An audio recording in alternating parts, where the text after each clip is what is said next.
All right, let's go ahead and talk about absolute value functions.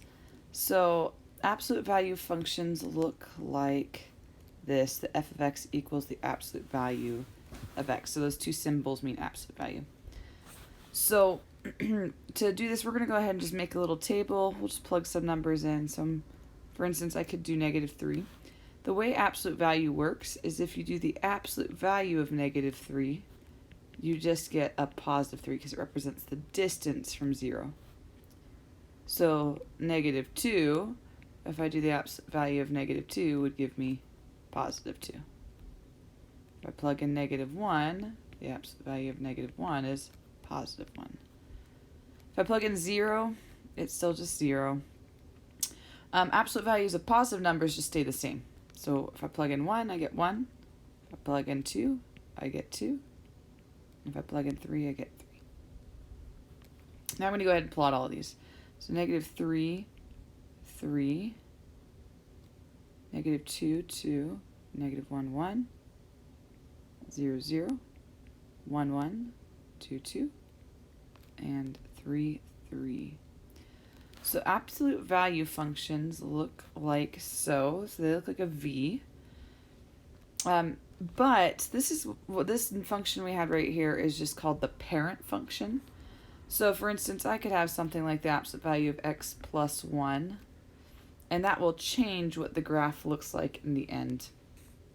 So, and if you were in class, we kind of or go through a little quick activity to test to see what happens when you have a number inside the absolute value, what happens if you have a number outside, and what happens, or subtracted or added outside, and then what happens if you have a number right in front, multiplied or divided.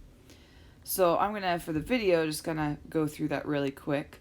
So the number inside is going to tell you how far left or right you go.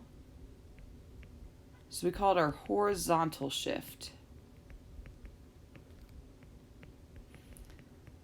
The thing with the horizontal shift is you always go the opposite direction of the sign.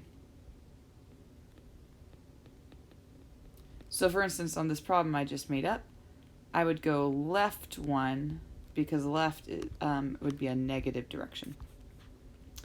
The K at the end tells you how far up or down you go. That's also called your vertical shift.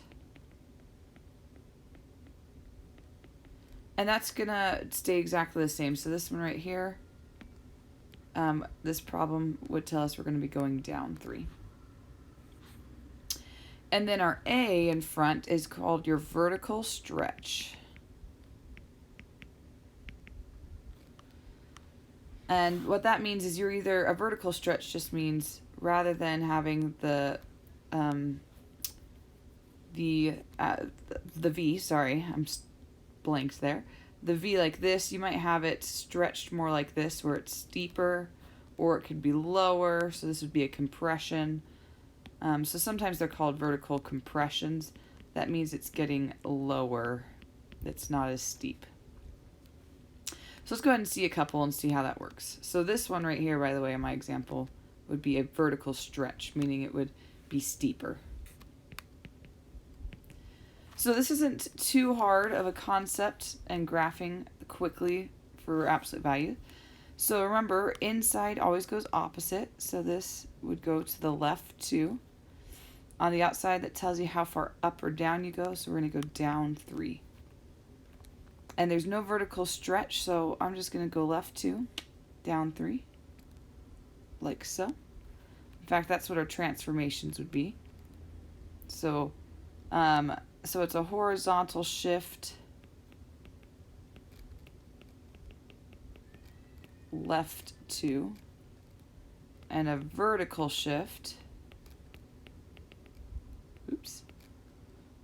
down 3. We'll go to domain and range in a bit. From there, you're just going to go ahead and go up 1 to the right 1, up 1 to the right 1, and then from that point, I'm going to highlight that point we started on. You'll also go to the up 1, left 1 to make the V. So that's where that's called the vertex right here. That's where you'd make that. Domain is just the x values that this graph covers. So because the arrow is going both to the left and to the right forever, we say that the domain is all real numbers. I'm going to write it this way. Another way you can write that is this little symbol, all real numbers. Or you could write it goes from negative infinity to positive infinity like that. Range, now range goes from bottom to top, so it's all the numbers that we include from bottom to top.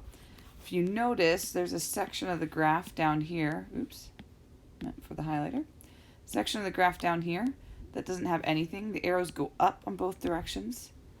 So everything down here is blank though, and we start at, in this case, -3.